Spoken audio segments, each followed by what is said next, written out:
안녕하십니까. 오늘 자장을 맡은 동아대 조영원 교수입니다. 송도에서 만나지 못하는 대신에 이렇게 온라인에 접속해서 함께 만나고 있습니다. 얼굴 뵈니까 다 반갑습니다. 우리에게 주어진 시간이 10시 15분까지 약 75분간인데 한 5분 정도는 빼고 70분 정도 쓸 것 같습니다. 그래서 한 논문당 한 22, 3분 정도인데 한 편당 한 20여 분 정도 쓰면 될 것 같습니다. 그래서 발표를 한 17, 8분 정도 하시고 토론을 한 5, 6분 정도 이렇게 해서 진행하면 시간이 거의 맞지 않을까 싶습니다. 지금 우리 여기 온라인에 지금 초대되어 있는 분들이 발표자, 사회자, 회장님, 또 우리 사무국장님하고 이현철 교수님이 따로 와 주셨습니다. 정말 감사드립니다. 그래서 이 많은 분들이 모셨으면 더 좋았을 텐데 또 우리끼리 하니까 또 분위기가 색다른 것 같습니다. 아시는 것처럼 이제 오늘 세 편의 논문인데요. 첫 번째는 부산 경상대 최만식 교수님께서 관련 다각화 및 관계기업이 보유한 무형자산이 관계기업 투자주식 공정가치정보의 가치 관련성에 미치는 영향이라는 논문이고요.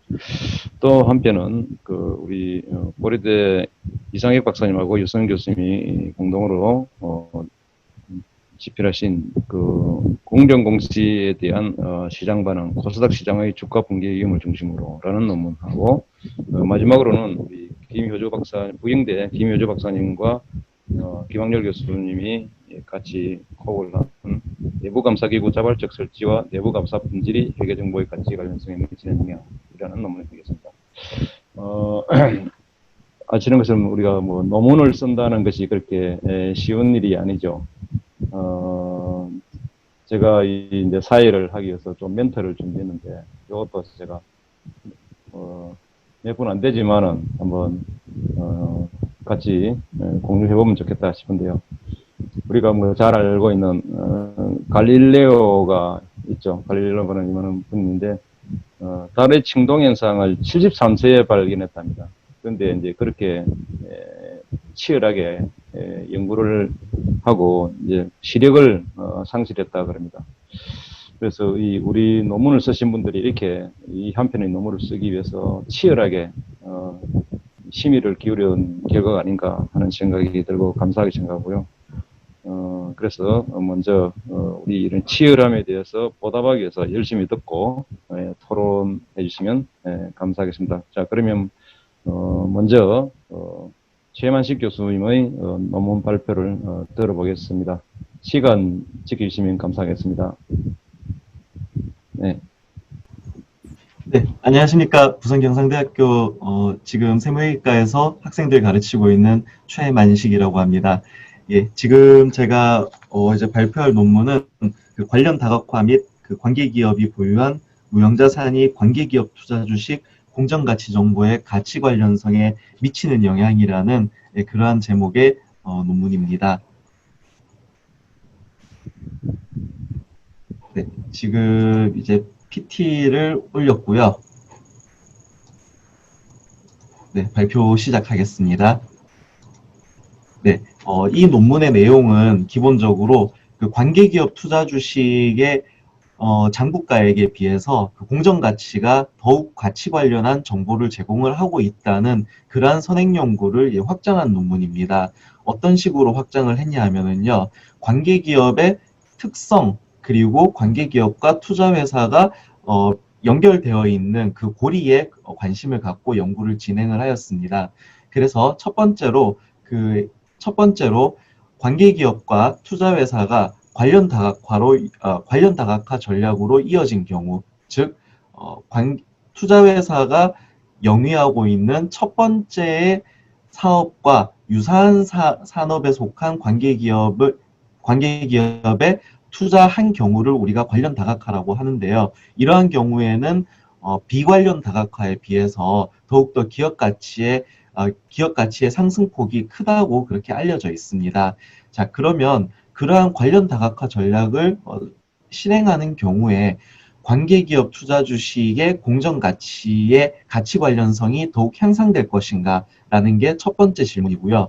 그리고 두 번째는 무엇이냐 하면 관계기업이 무형자산을 보유하고 있는 경우, 특히 그 무형자산 중에 어떤 산업재산권이라든지 연구개발비라든지 아니면 그 마케팅에 대한 역량이 더욱더 큰 경우에, 그러한 경우에는 이 관계기업과 그리고 투자회사 간에 무형자산 공유가 일어납니다. 예를 들어서 관계기업이 연구개발에 지출을 더 많이 하면 할수록 이러한 부분들이 투자회사의 어떤 연구개발 활동들과 물려서 서로 더 시너지를 창출할 수도 있고, 그리고 현장에서 일어나는 문제를 해결하는 데 있어 소요되는 비용을 감소시킬 수 있는 그러한 장점들이 있습니다.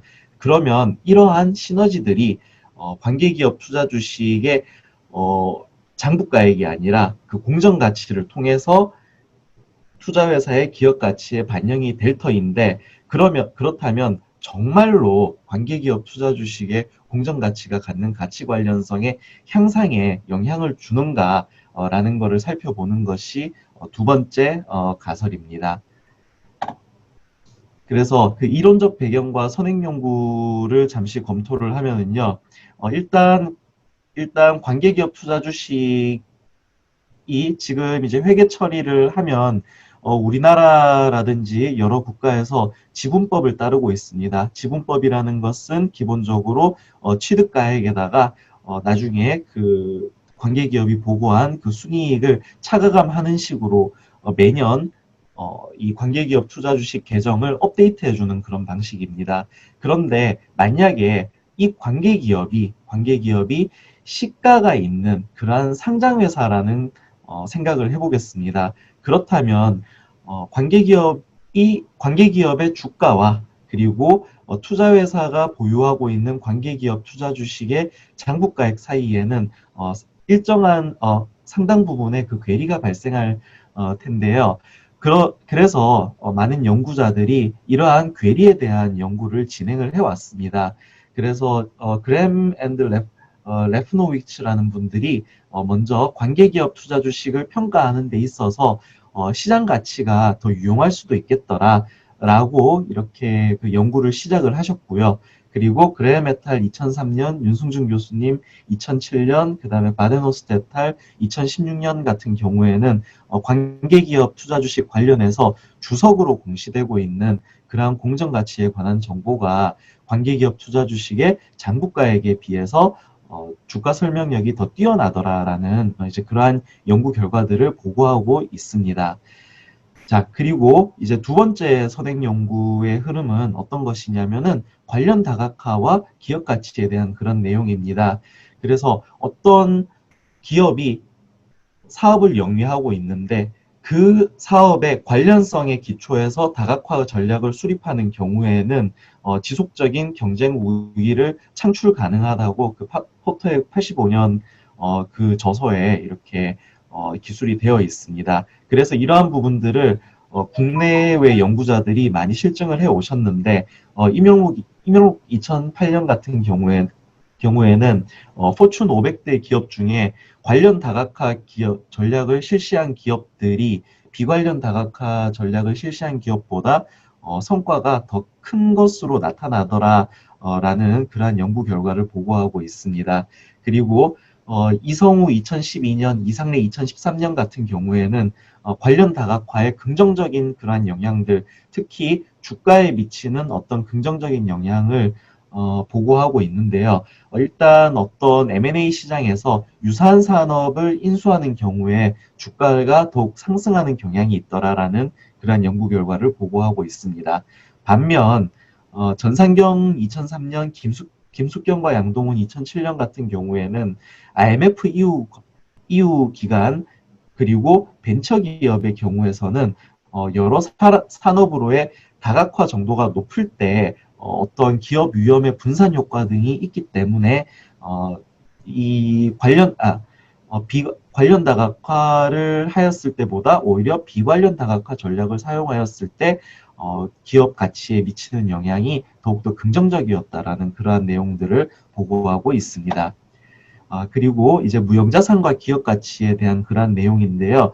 뒤에 가면은 제가 이 무형자산을 산업재산권이라는 부분과 광고선전비 그리고 연구개발비라는 부분으로 쪼개서 각각 이렇게 테스트를 진행을 할 것입니다. 그 앞에서 그에 앞서서 이 각각의 그 무형자산의 항목들과 그 가치 관련성에 대한 그러한 부분들에 대한 선행 연구를 정리를 해보았습니다. 일단 산업재산권과 관련해서는요, 나영 2010년, 나영과 곽장미 2011년 같은 경우에는 특허와 같은 그런 산업재산권은 기업 가치와 양의 관련성이 있고, 그리고 시프티 앤 조우 2014년 같은 경우에는 특허 수나 아니면 특허에 대한 그 참조 횟수들이 이제 어떤 그 기업 공시에 이제 나타나는데 그러한 부분들이 오히려 자산화한 연구개발비 지출에 비해서 더 기업 가치의 증분적 가치 관련성을 가지더라라는 이제 그러한 연구들을 보고하고 있습니다.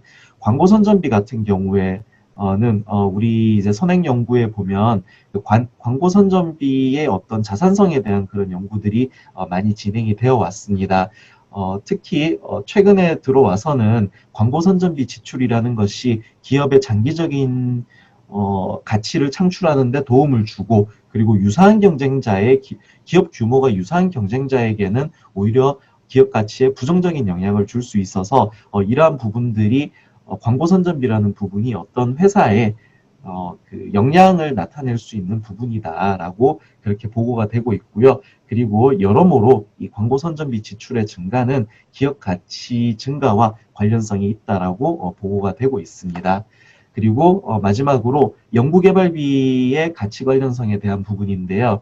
연구개발비 지출은 이제 일반적으로 기업의 성과에 시차를 두고 긍정적인 영향을 준다라고 보고가 되고 있으며 그리고 연구개발비와 경영성과의 인과관계가 높은 산업에 속한 기업일수록 연구개발비와 기업 가치의 관련성이 높고요. 그리고 어떤 산업 특성에 따라 특히 산업 규모 같은 경우에는 규모가 작은 산업에 속한 그러한 기업의 연구개발비 지출이 오히려 규모가 큰 산업에 속한 그러한 연구개발비 지출보다 더욱더 그 민감도가 높더라는 그러한 연구 결과들이 보고가 되고 있습니다.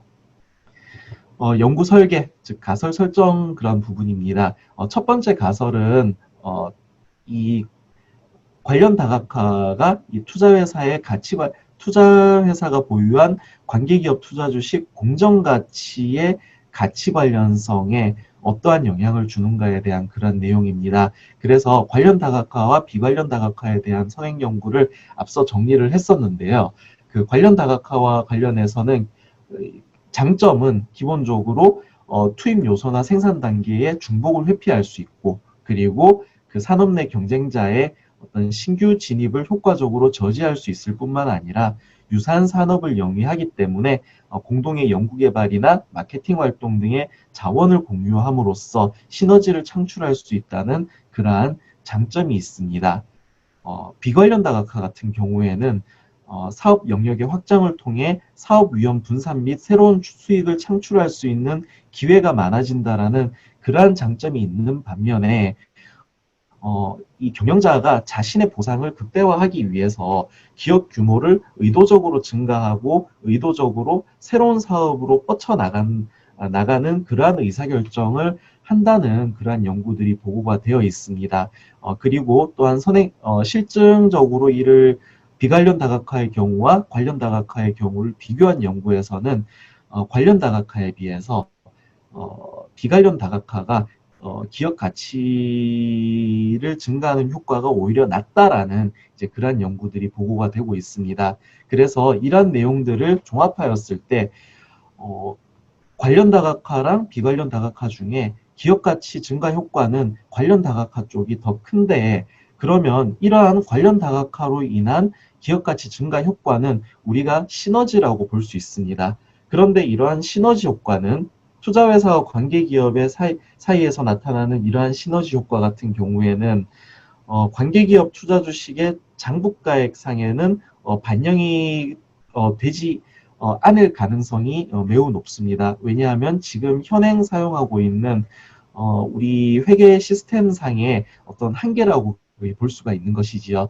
그래서 관계기업과 투자회사가 서로 이 시너지를 공유를 할 터인데, 이러한 시너지는 투자회사가 보유한 관계기업 투자 주식의 장부가액이 아닌 공정가치를 통해서 투자회사의 기업가치에 영향을 주는 구조가 될 것입니다. 그렇기 때문에 관련 다각화를 통한 시너지가 커지고, 그리고 이러한 시너지가 관계기업 투자 주식의 공정가치에 반영이 되기 때문에 첫 번째 가설을 우리가 투자회사의 가치평가에 있어서 투자회사와 관계기업이 관련 다각화에 해당하는 경우, 비관련 다각화에 해당하는 경우보다 관계기업 투자 주식 공정가치의 가치 관련성이 더욱 크게 나타난다라고 그렇게 가설을 설정을 할 수가 있었습니다.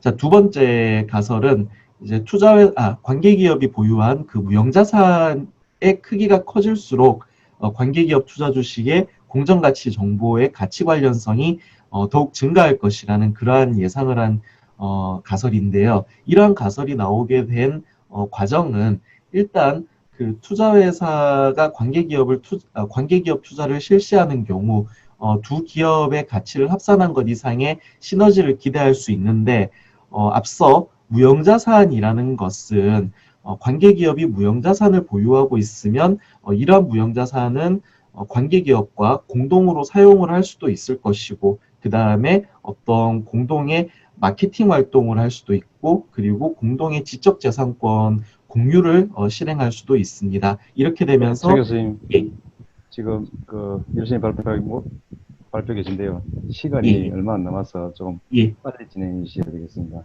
예, 예, 빠르게 넘어가겠습니다. 네네. 예, 지금 예, 벌써 한 15분 정도 쓰셨는데요. 네, 예, 알겠습니다.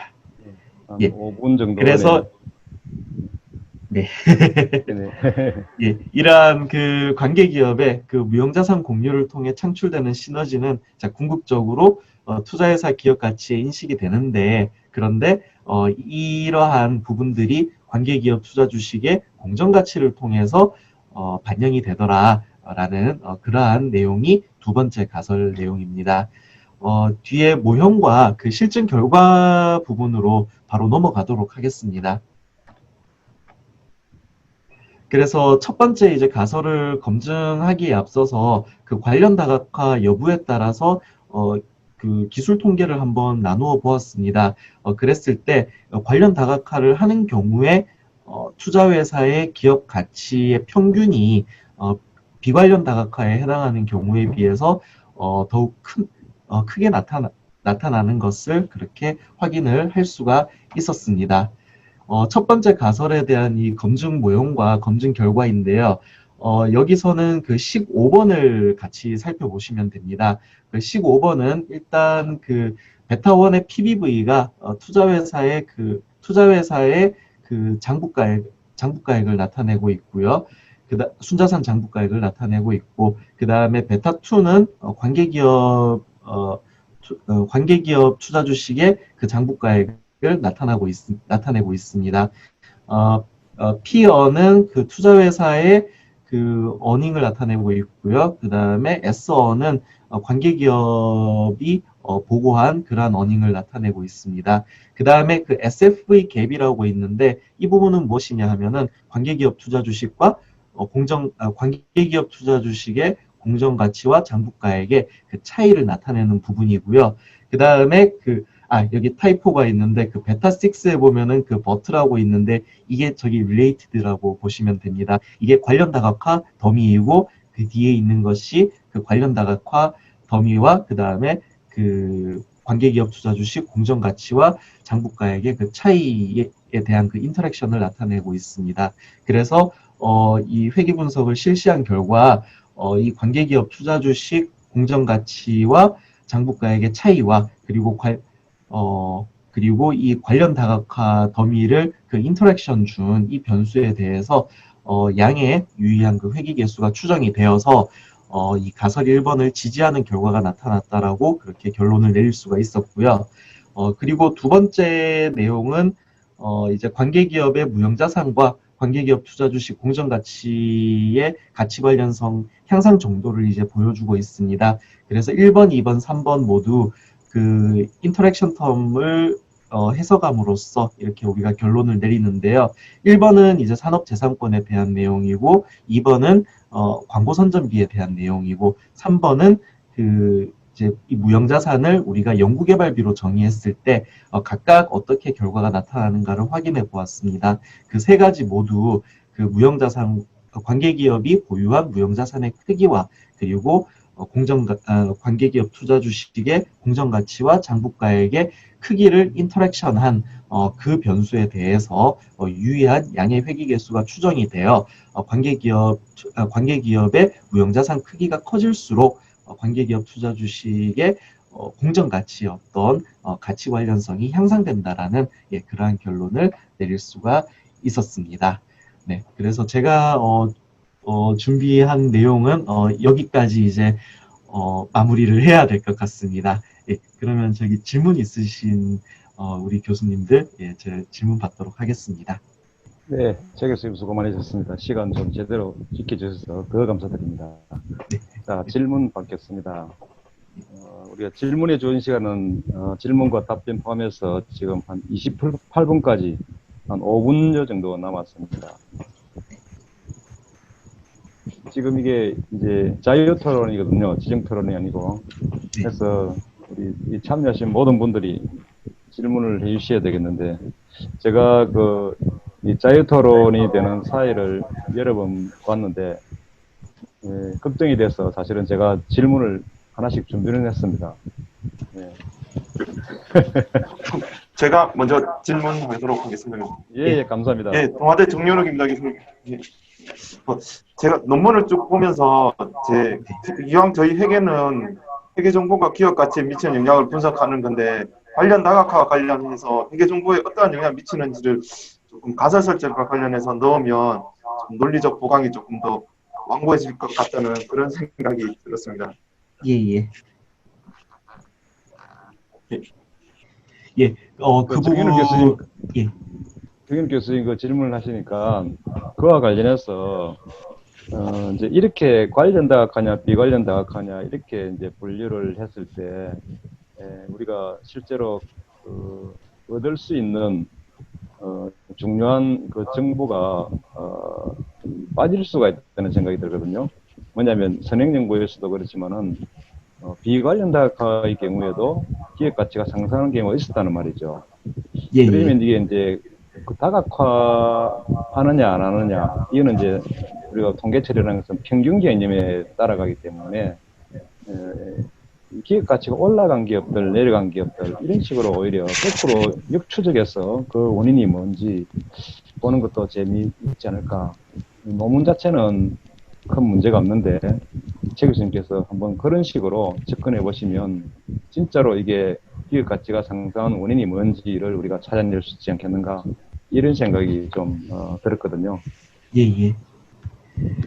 그래서 그러한 부분들은 이제 이 기업 가치가 이제 높아지고 그리고 낮아지는 그 경우들에 대해서 이 정밀하게 이렇게 살펴보면 이렇게 그 세부적이고 그리고 또 어떤 어떻게 보면 그 디스커버리하는 그런 과정이지 않습니까? 그래서 굉장히 또 재밌는 그런 내용들을 우리가 다큐멘트 할 수 있을 것 같습니다. 그리고 우리 정현욱 교수님 말씀해주신 그 부분들, 특히 그 관련 다각화와 관련된 그런 선행 연구들, 제가 지금 조금 시간 관계상 다 소개를 못 드린 부분도 있는데, 이제 본문에서 좀 생략된 부분들도 사실 좀 있습니다. 그래서 그 부분들 제가 더 보강해서 더 이 내용들을 좀 알차게 그렇게 편집하도록 하겠습니다. 네, 지금 저도 뭐 질문을 한 2개 정도 더 준비했는데 따로 질문을 좀 하기로 하고 지금 시간 관계상 최 교수님의 그 발표와 토론은 이것으로 마치고 다음 논문으로 넘어가도록 하겠습니다. 최 교수님 수고 많으셨습니다. 감사합니다. 최 교수님 나가시지 말고 계속 계셔야 됩니다. 예, 예. 네, 그러면 다음 발표 하시는 우리 이상혁 박사님 모시겠습니다. 반갑습니다. 네, 안녕하십니까. 고려대학교 석박사 통합과정 재학 중인 이상혁이라고 합니다. 네, 조금 전에 들어서 아시겠지만은 우리에게 주어진 시간이 한 편당 약 23분 정도입니다. 그래서 지금 27분이니까 50분까지 해당되는데 한 17, 8분 정도 발표를 해주시고 남은 시간을 토론하고 이렇게 하면 좋을 것 같습니다. 예, 알겠습니다. 시작하십시오. 네. 공유를 내려주셔야 제가 공유를 할 수 있을 것 같습니다. 공유를 내린다고요? 됐죠? 아이고, 죄송합니다. 네, 안녕하십니까. 저는 고려대학교 석박사 통합과정 재학 중인 이상혁이라고 합니다. 제가 오늘 발표드릴 논문은 공정공시에 대한 시장 반응, 코스닥 시장의 주가 붕괴 위험을 중심으로라는 제목으로 발표를 하게 되었습니다. 먼저 이제 한국거래소 홈페이지를 통해서 이제 공정공시에 대한 정의와 그 대상 정보, 그리고 그 의무 위반 시 제재 여부와 그다음에 의의에 대해서 간단히 설명드리도록 하겠습니다. 그래서 먼저 정의는 상장 법인이 중요 정보를 기관 투자자 등 특정인에게 선별적으로 제공하고자 하는 경우에 그 특정인에게 제공하기 전에 모든 시장 참가자들이 해당 정보를 알 수 있도록 증권시장을 통해서 공시하도록 하는 제도입니다. 그래서 공정공시에 대한 대상 정보에는 그 해당 기업의 장래 계획이나 경영 계획, 그리고 매출액 등 영업 실적에 대한 전망이나 예측치, 그다음에 잠정 영업 실적, 그리고 주요 경영 상황 등 관련 내용이 포함되어 있습니다. 그래서 이러한 공정공시 의무에 대한 위반을 했다라고 했을 때 이제 한국거래소나 금융감독원에 대한 제재, 금융감독원에서 발생하는 제재는 그 해당 법인을 불성실공시 법인으로 지정을 하게 되고, 그다음에 그 불성실공시 법인으로 지정된 기업에 대한 의무교육과 해당 기업에 대한 매매거래 정지, 매매 심리의 착수에 대한 같은 제재가 발생하게 됩니다. 그래서 일반적으로는 이제 공정공시 의의로는 불공정 거래를 예방하고 수시공시 제도를 보완하며 합리적 기업 분석을 유도하는 증시 환경을 조성함으로써 정보 불균형이 완화될 것으로 예상을 하고 있습니다. 그래서 일반적으로 선행연구에서는 유가증권 시장을 중심으로 해서 이런 공정공시의 긍정적인 측면을 강조하고 있습니다.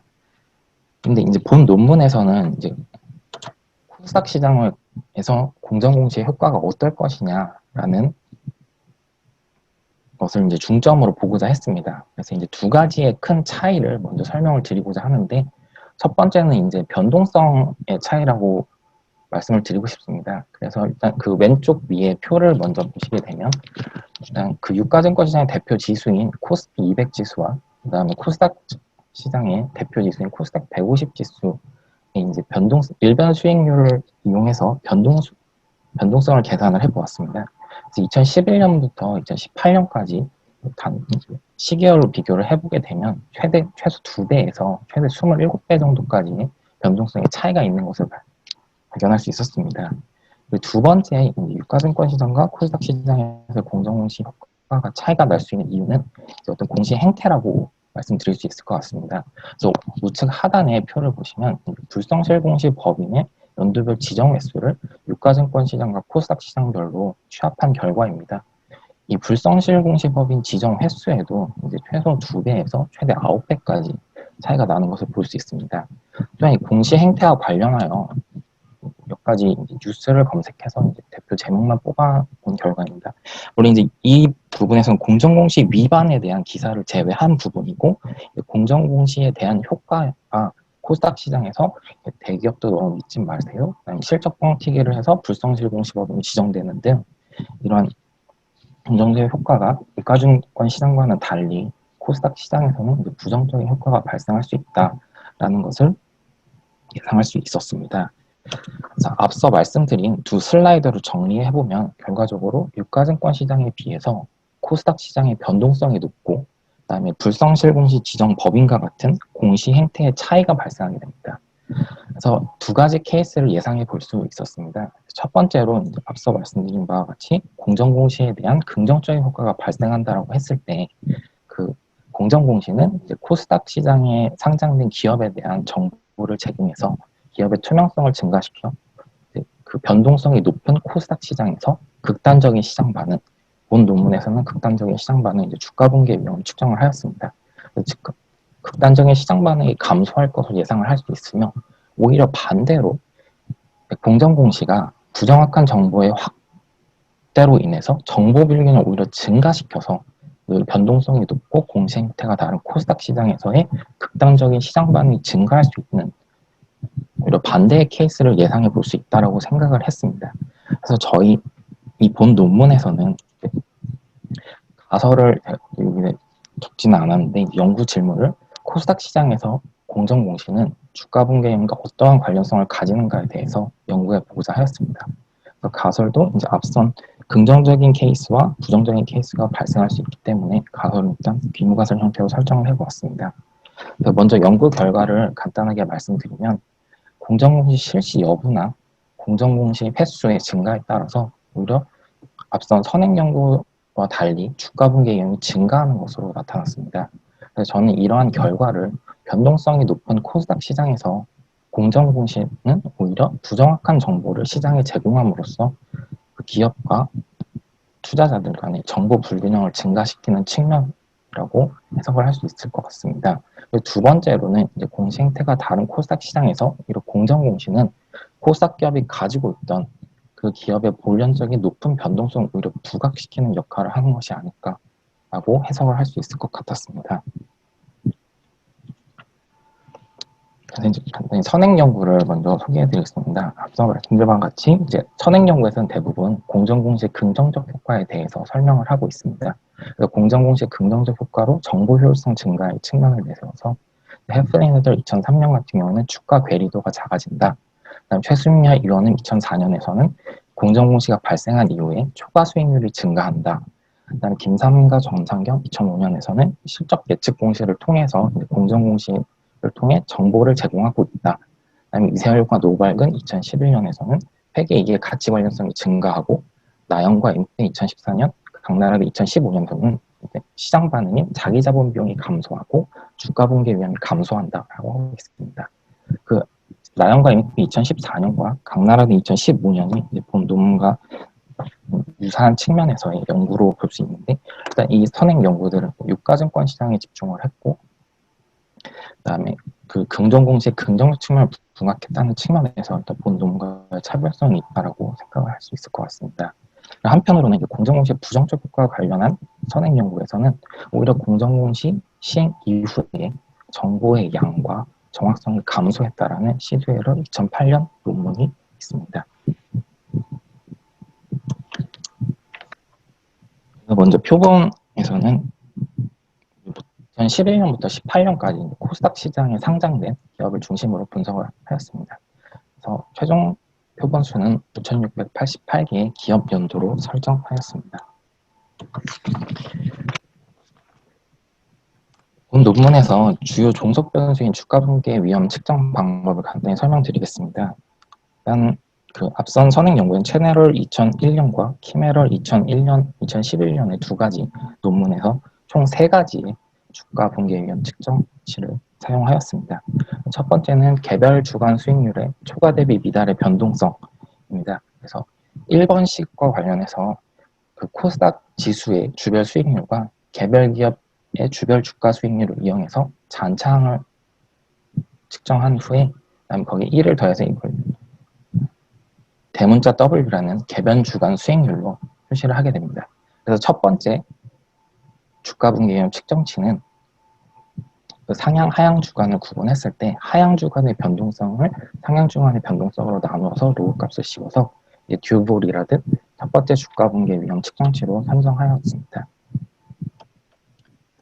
두 번째 주가 붕괴 위험 측정치는 개별 주간 수익률의 의매외도, 흔히 3차 정률값이라고 하는 값으로 설정하였습니다. 그래서 앞선 3차 정률값은 의매외도이기 때문에 해석의 편의성을 위해서 마이너스 1을 곱해서 양으로 전환을 하여 NC스큐라는 두 번째 주가 분기점 측정치로 설정을 하였습니다. 그리고 세 번째는 기준 수익률 대비 개별 주간 수익률 하락 여부인 크래시 D라는 더미 변수로 설정을 하였습니다. 이는 이제 그 개별 주간 수익률이 정규 분포를 따를 것이라는 가정 하에 그 3.2를 곱한 표준 편차 아래로 개별 주간 수익률이 떨어지는 경우에 이제 1의 값을 가지는 더미 변수로 설정하여 세 번째 주가 분기율 측정치로 설정을 하였습니다. 다음은 연구 모형에 대해 설명드리겠습니다. 현재 이제 단기에 공정공시를 했다면 1의 값을 가진 더미 변수와 그다음에 해당 연도에 공정공시 횟수의 자연로그를 취한 값, 이 두 가지를 주요 독립 변수로 선정하고 있습니다. 그래서 통제 변수는 앞서 말씀드린 선행 연구에서 주가 분기의 위험에 영향을 주는 요소들로 선정을 해보았습니다. 다음은 기술 통계량입니다. 세 번째 크래시 D와 관련해서 이제 기준 수익률 대비 개별 주간 수익률 하락 여부인데 전체 5,688개 기업 연도 중에 약 12% 정도가 실제로 개별 주간 수익률이 기준 수익률 대비 하락한 것으로 나타나고 있습니다. 다음은 상관관계 계수 분석 결과입니다. 1번부터 3번까지 이제 주요 주가 분기점 측정치 간의 이제 양의 상관관계를 보면서 측정치는 적정하게 측정된 것으로 판단이 되고, 그다음에 듀블과 NC식으로 나타내는 주가 분기점 측정치 관련해서는 공정공시 여부인 굿 더미 변수와 그다음에 공정공시 횟수인 굿 넘과 여전히 유의한 양의 상관관계를 가지고 있어서 이제 그 앞서 연구 질문에 대해서 코스닥 시장에서 공정공시는 오히려 주가 분기의 위험과 양의 관련성을 갖고 있다라고 해석할 수 있었습니다. 다음은 가설에 대한 주요 분석 결과입니다. 자, 앞선 상관관계 분석 결과와 동일하게 그 듀블과 NC식으로 측정된 주가 분기점 측정치와 공정공시 시행 여부 그리고 공정공시 횟수와 유의한 양의 관련성을 가지는 것으로 나타나고 있습니다. 근데 현재 이 연구에서는 그 앞선 선행 연구인 최수미아 의원 2004년과 같이 초과 수익 공정공시가 발생했을 때 초과 수익과 같은 사건 연구가 아니고 현재 1년 어떤 공정공시가 발생했을 때 1년 동안 균등한 영향을 준다라는 가정이 들어가 있습니다. 그래서 이 기간에 대한 강건성을 부여하기 위해서 최대 3년 이후까지 회계 기간에 과연 이 공정공시가 코스닥 시장에서 어떤 영향을 미치는 데 대한 결과를 다음 테이블로 분석해 보았습니다. 공정공시 시행 여부나 공정공시 횟수는 최대 2년 정도까지 주가 분기 위험과 양의 관련성을 가지는 것으로 나타나서 코스닥 시장에서는 공정공시에 따른 주가 분기의 위험이 상당 기간 지속돼서 불확실성이 상당 기간 지속된다라고 해석할 수 있었습니다.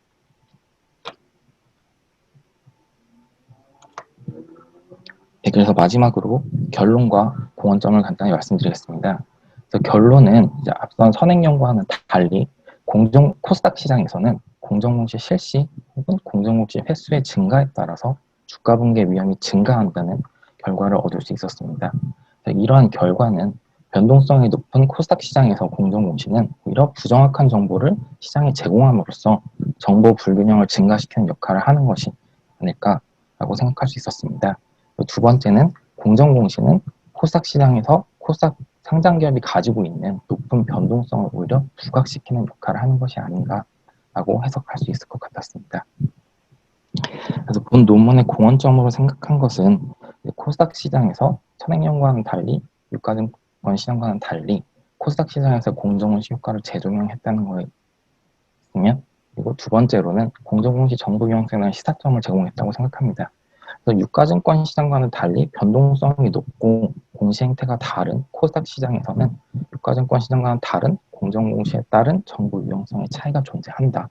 따라서 유가증권 시장과 현재는 틀이 유사하게 운영되고 있는 코스닥 시장의 공시제도에 보완이 필요할 것이다 라는 공헌점을 제공한다라고 말씀드릴 수 있을 것 같습니다. 좀 빨리 진행을 한 것 같은데 이 일단 발표는 여기까지 마치도록 하겠습니다. 예, 감사합니다. 네, 이상익 박사님. 예, 굉장히 빠른 속도로 핵심적인 내용만 발표를 해서 시간이 세이브가 많이 되었습니다. 자, 그래서 지금 그 토론할 수 있는 시간이 한 8분 정도 주어졌습니다. 참여하시는 분들 한 분씩 질문을 하나씩만 해주셔도 충분할 것 같은데, 자, 질문 부탁드립니다.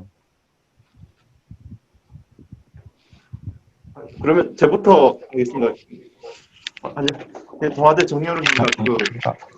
제가 요즘에는 정확한 연도는 기억이 안 나는데 2004년인가 2005년에 프란시스 논문을 보니까 프란시스는 자율공시라고 했지만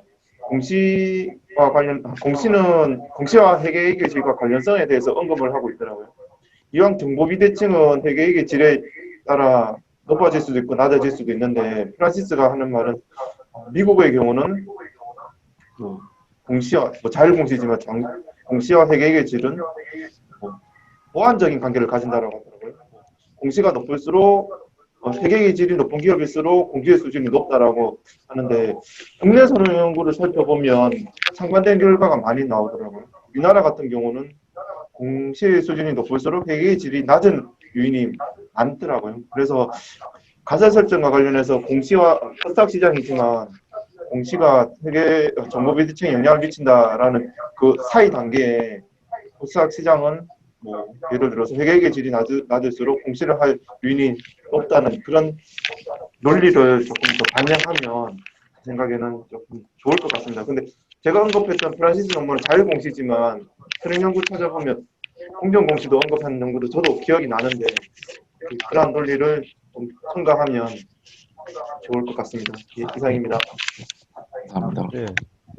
하나의 질문에 대해서 바로 답변을 하고 또 다른 질문하고 답변하고 이렇게 하는 게 좋을 것 같습니다. 지금 온라인 상태에서는. 네. 이상익 박사님, 네.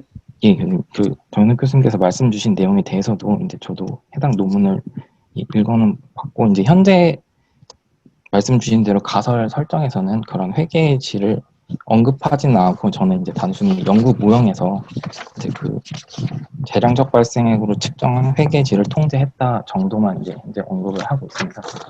말씀 주신 부분을 이제 가설 설정 부분에 반영할 수 있도록 수정을 해보겠습니다. 감사합니다. 네, 감사합니다.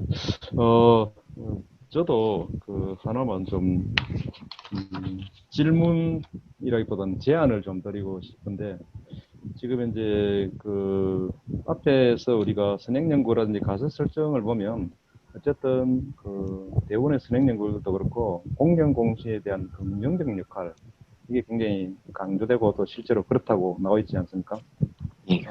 그런데 이제 시장이 다르다고 해서 유가증권 시장에 대해서는 결과가 없고 코스닥 시장만 가지고 이제 공정공시가 주가 공개 위험을 높인다 이렇게 이제 결론을 내렸는데, 이게 이제 저는 논문 자체가 잘못됐다는 게 아니라 논리의 일관성이라는 측면에서 우리는 오히려 거기 함정에 빠지고 있을 수도 있다 이런 생각이 들거든요. 뭔 이야기냐면 결론만 이제 보면은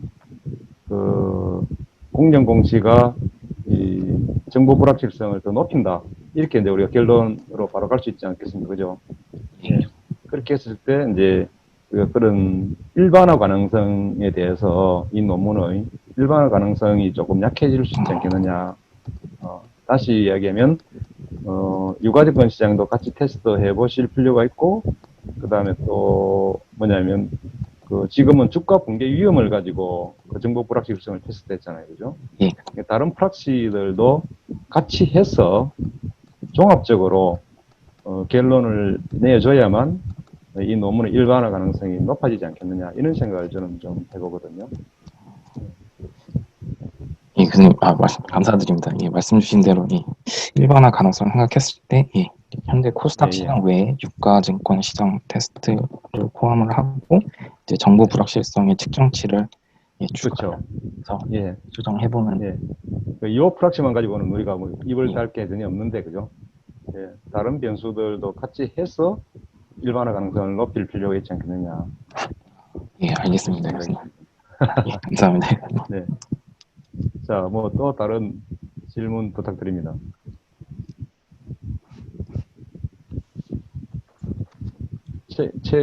최만숙 교수님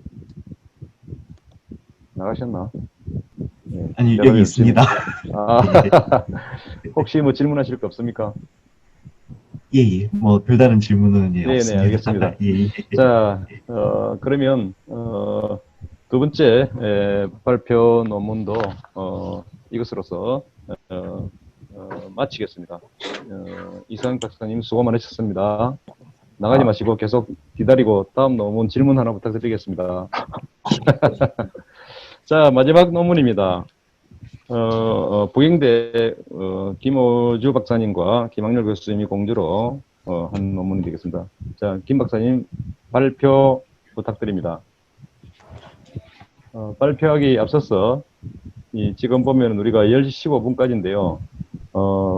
앞에 두 분이 빨리 마무리해 주셔가지고 무려 그 27분 정도 시간을 가지고 있습니다. 그래서 시간을 충분히 가지고 천천히 진행하셔도 좋겠습니다. 자, 부탁드립니다.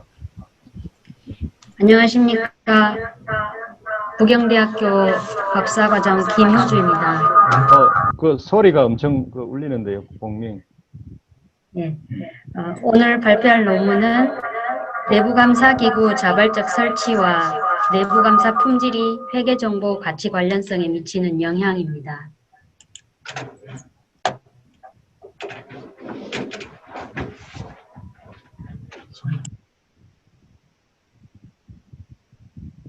화면을 전체 화면으로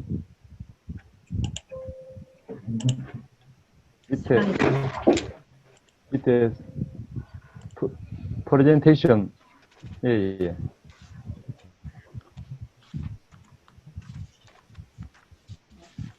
현대 기업은 사회적 공헌으로 그 역할이 확대되고 있습니다. 이에 따라서 재무 보고의 신뢰성 측면에서 외부 감사를 강화하고 있고 더불어 내부 감사도 강화되고 있는 추세입니다. 기업이 상위의 내부 감사 기구를 자발적으로 도입하는 이유는 의사소통을 강화하고 대리 위험을 감소를 통해서 경영 성과와 기업 가치를 상승하는 걸 기대하기 때문입니다. 또한 내부 감사 품질을 개선을 하여 내부 통제 위험이 감소하고 기업 시스템과 투명성을 개선하여 기업 가치 상승을 기대하고자 하고 있습니다. 이와 같이 상위의 내부 감사 기구를 도입하는 것과 내부 감사 품질을 개선하는 활동들은 기업에게는 비용적인 부담을 주고 있고 감시와 감독이 강화되고 있지만 긍정적인 효과를 기대할 수도 있습니다. 따라서 내부 감사 부서 강화와 내부 감사 품질의 우수성이 회계정보 가치 관련성과 관계가 있는지 실증 분석해 볼 필요가 있을 것 같습니다. 회계정보 가치 관련성에 관한 선행 연구를 살펴보면 모 회사와 자회사가 동일 감사인을 선임을 하거나 IFRS를 조기 도입하거나 감사인 규모가 크고 감사 품질이 높을 때 가치 관련성이 증가하는 것으로 보고되고 있습니다. 그리고 투자자들은 기업의 수익성이 증가할 때는 순이익에, 수익성이 하락할 때는 순자산에 가치를 부여하는 것으로 보고되고 있습니다. 내부감사기구의 자발적 설치에 관한 선행 연구에서는 기업은 재무보고의 신뢰성 향상과 대리인 비용 감소 목적으로 자발적으로 도입하고 있고요. 투명 경영을 위한 지배구조 강화를 위해서 또 자발적으로 도입하고 있는 것으로 보고하고 있습니다. 그러나 지금까지 자발적 도입에 관한 연구는 있는데 자발적 도입 후에 기업 가치가 증가했는지에 관한 연구는 매우 부족한 상황입니다. 현재 상장 기업의 내부 감사기구 설치 현황을 보시면 비상근감사 대상 기업인데 감사위원회나 상근감사를 설치하고 있는 곳이 24% 정도 되고요. 상근감사 설치 대상인데 감사위원회를 설치하고 있는 곳이 또 24% 정도 되고 있습니다. 이와 같은 기업들은 대리인 비용 감소나 재무제표 신뢰성 강화, 주식가치의 정당한 평가, 투명성 강화 등의 목적으로 이렇게 도입을 했을 것입니다. 내부 감사와 내부 통제가 잘 되는 기업으로 시스템이 개선되면 기업의 부정과 비리는 줄어들고 투자자의 신뢰가 향상되어서 기업 가치가 상승할 것으로 예상이 됩니다.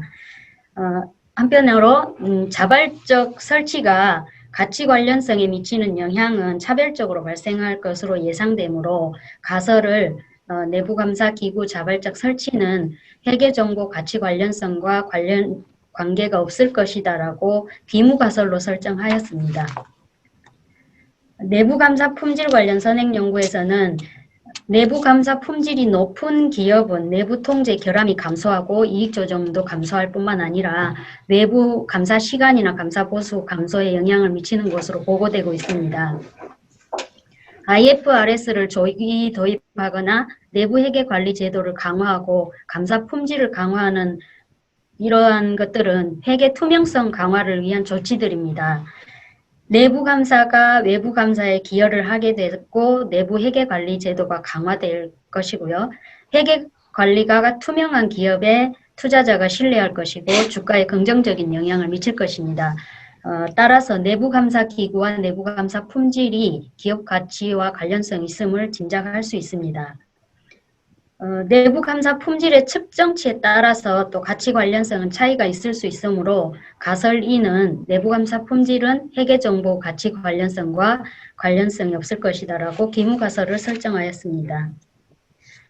내부 감사 품질의 측정은 최근에 시도된 것으로서 국제 내부 감사 기구와 우리나라의 중앙 및 지방 자치단체 자체 감사 기준 등 또 선행 연구를 통해서 그것을 참조하여 측정하였습니다. 내부 감사 품질 측정에 관련된 연구들에서는 이와 같은 항목들로 측정을 하였고요. 이것들을 앞에 규정들의 측정치들을 다 요약하여 보면 독립성, 전문성, 규모, 범위로 4가지로 측정할 수 있었습니다. 연구 모형은 기말 주가에 가장 영향을 많이 미치는 주당 순이익과 주당 순자산과 본 연구의 관심 변수인 자발적 내부 감사 기구를 설치 여부로 VIL을 넣어서 식 2를 설정하였고요. 식 2에서는 가설 2의 검증 모형으로서 순자산과 순이익과 내부 감사 품질을 사용하였습니다. 표본은 2010년부터 2017년까지 상장된 자료를 바탕으로 했고 자본 잠식 기업은 제외하여 3,804개의 표본을 추출하였는데 자발적 설치 대상 기업은 3,214개가 되겠습니다. 기술 통계량을 보시면은 내부 감사 기구를 자발적 설치한 비율이 21.2% 정도 나오고 있습니다. 지금 이건 전체 데이터 중에서이고 2조 미만에서 보면 24% 정도를 차지하고 있습니다. 내부 감사 품질은 1.5점 정도를 나타내고 있습니다. 상관관계는 모두 기말 주가와 순이익, 순자산, 자발적 설치, 내부 감사 품질이 모두 유의한 상관을 나타내고 있습니다. 표 5는 전체 데이터를 가지고 분석하였는데 자발적 설치라는 것 자체가 2조 미만을 대상으로 한다는 관점에서 보면 표 6을 분석하는 게 더 적절할 것이라고 생각합니다. 여기 표 6의 결과를 보시면은 순이익과 순자산과 자발적 설치가 모두 기업 주가, 기말 주가에 유의한 양의 관계를 나타내고 있습니다. 내부 감사를 자발적으로 설치하는 것이 기업의 주가의 상승에 영향을 미치는 것으로 해석을 할 수 있고요. 이 중에서 순자산보다는 순이익에 투자자는 더 가치를 두는 것으로 확인이 됩니다. 그러니까 가설 2의 검정에서는 순이익과 순자산과 내부 감사 품질이 모두 기말 주가와 정의 관계를 나타내고 있고요. 따라서 이 해석은 내부 감사 품질이 우수하면은 기업의 기말 주가의 증가에 상승에 영향을 미치는 것으로 해석을 할 수 있습니다. 본 연구를 요약을 하면 내부 감사기구 자발적 설치가 주가에 양의 영향을 미치고 있어서 자발적으로 설치한 기업의 기말 주식 가치는 더 증가하고 있다는 걸 알 수 있었고요. 내부 감사 품질이 주가에 양의 영향을 미쳐서 내부 감사 품질이 높은 우수한 기업의 기말 주식 가치는 더 증가하는 것을 확인할 수 있습니다. 따라서 내부감사기구 자발적 설치와 내부감사 품질은 모두 기업의 회계정보 가치 관련성과 관련이 있음을 알 수 있습니다. 이러한 결과는 내부감사를 강화하는 기업의 자체적 노력이 투자자에게는 긍정적으로 인식된다는 것으로 해석할 수 있습니다. 즉 내부감사가 잘 되면 기업의 부정과 비리는 감소하고 재무정보의 신뢰성은 더 증가하여 궁극적으로 기업의 가치의 증가에 영향을 주고 있다는 것을 우리는 확인할 수 있고요. 이때 투자자는 내부 감사가 잘 된 기업, 즉 건실한 기업에는 순이익에, 부실한 기업에는 순자산에 더 의미를 부여야 한다는 것을 다시 한번 확인할 수 있는 결과였습니다. 본 연구는 내부 감사를 강화한 기업의 실효성을 증명을 했다는 점에서 내부 감사 강화의 필요성을 제시하고 있고요. 두 번째, 그러면은 구체적으로 말을 하면은 기업에서 상근 감사와 감사위원회를 도입하는 것이 더 기업의 더 긍정적인 측면에 반영이 되고, 내부 감사인은 독립성과 전문성을 갖추고 그 적절한 인원수와 적절한 권한과 책임을 부여받았을 때 기업의 가치는 더 상승할 여지가 있다는 것을 시사하고 있습니다. 그리고 최근에 본 연구에서 측정한 방법인 내부감사 품질의 측정치가 회계정보 가치 관련성을 설명할 수 있다는 점도 시사점으로 말할 수 있을 것 같습니다. 여기까지 발표를 마치겠습니다. 네, 시간 잘 맞춰주시고요. 발표 잘 해주셨습니다. 지금 우리에게 그 남은 시간이 약 15분 정도 많이 남아 있습니다. 자, 질문 부탁드립니다. 또 좋은 의견이 있으면 기회 주십시오.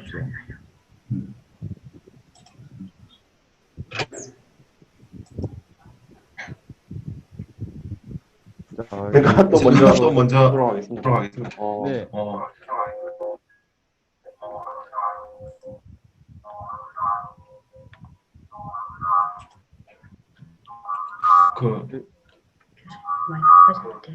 그러면 제가 먼저 할까요? 정은희 교수님 방금 하신다고 안 했습니까? 네. 예, 팀 글 먼저 하시면 제가 다음에. 제가 그럼 먼저 할까요? 자, 논문잘 봤는데요. 거기 연구 모형에 한번 보시기 바랍니다. 연구 모형 보시면 연구 모형 1도 그렇고 2도 그렇는데 이게 주가를 측정하면서 스케일링을 했잖아요. 그죠?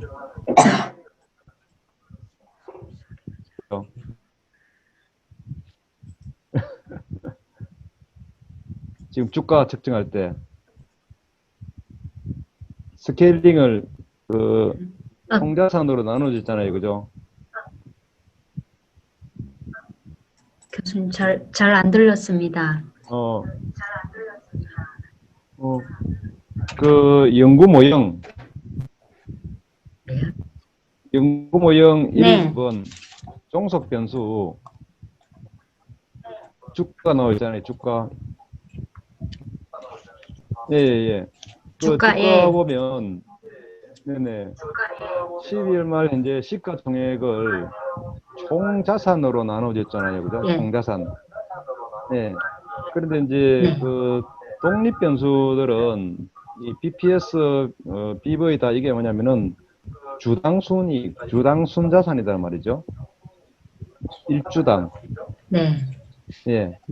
그렇다면은 이 종속 변수도 1주당 가격 빚으로 해서 서로 맞춰주는 게 좋지 않을까 하는데 왜 굳이 총자산으로 나눠줬는지 조금 궁금하거든요. 네, 그래서 독립 변수들은 다 주당 순이익, 주당 순자산이니까 종속 변수도 그냥 1주당 가격 이렇게 하면 되지 않을까. 그게 더 바람직하지 않을까 이런 생각인데 특별한 뭐 이유가 있었는지 궁금하거든요.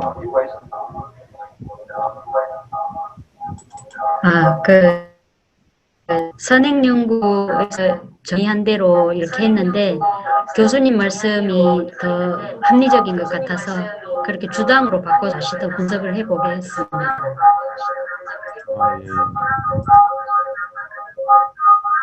예. 네, 저는 일단 그거 정현우 교수님 질문 드렸습니다.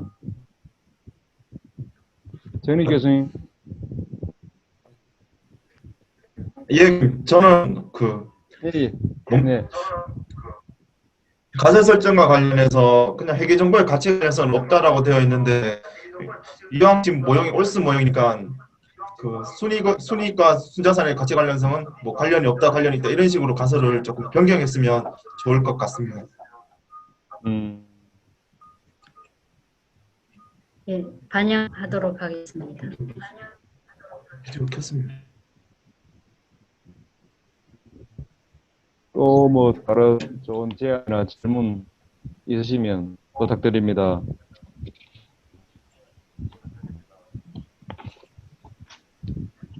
없습니까? 플로에서. 혹시 제가 질문 하나 해도 될까요? 네네네. 네, 저 유승환입니다. 유승현 교수님. 다음 세션을 반갑습니다. 맡고 안녕하세요. 잘 지내고 네. 계시죠? 예예. 다음 세션을 맡고 있어서 들어와 있다가 이제 마지막 그렇습니까? 저는 뭐 논문 자체에 대한 내용보다는요. 지금 이게 요즘 내부 통제 관련해서 요즘 굉장히 관심들이 많지 않습니까? 그래서 이 논문 자체로서도 좋지만 기왕 지금까지 이제 이렇게 해놓으면 조금 좀 한 발짝 더 나가서 예를 들면은 전체적으로 내부 통제가 주가 관련성이 있다 이 정도로 끝나지 마시고 조금 더 차별적인 요인들이 뭐가 있는지를 추가 분석이든지 아니면 새로운 논문이든지 공개하셨으면 좋겠다는 생각이 듭니다. 기업의 지배구조 차이 혹은 외부 감사인들의 퀄리티 이런 것들에 따라서 이 내부 통제 제도의 역할이 많이 달라질 거라는 예상이 들거든요. 그래서 그런 부분에 대해서 조금 더 이렇게 연구를 확대해 나가시면 좋은 결과 나오지 않을까 그런 생각이 들어서 코멘트 드리는 겁니다. 네. 예, 좋은 제안인데요. 김 박사님. 답변 하셔야죠.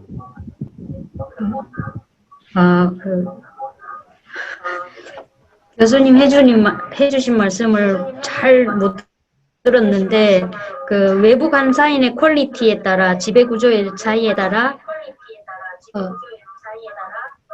이거 분석을 더 해보는 게 더 나을 것 같다고 하셔서 그 부분은 제가 또 보완을 하도록 하고요. 예, 이 논문에서 꼭 안 하셔도 되고요. 내부 통제 논문을 시출 새로운 요인이라고. 논문을